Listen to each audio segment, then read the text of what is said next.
efa lasa ny zavatra taloha. Indreo tonga vaovao ireo. Eny tompoko, fahamasinana anatiny sy ivelany. Zay isika vao hiaona amin'i Jesosy. Tokony ho fiainantsika mihitsy Jesosy 24/24. Tokony hiala amin'ny kolikoly, tokony hiala amin'ny lainga, tokony hiala amin'ny fitaka, tokony hiala amin'ny fitiavana arena maloto, tokony hiala amin'ny fijangajangana, ny fahalotona rehetra, ry havana.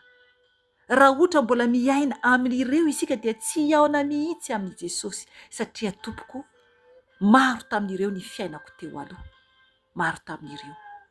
Fa ankehitriny mahatsiaro fahasambarana aho, ary araka ny teneniko hoe menatra aho ny amin'ny sariko izay navoakako teo. Hitanao eo ireo sariko teo aloha, fa ny sariko ankehitriny dia mahafaly ahy satria tsapako hoe ao amin'ny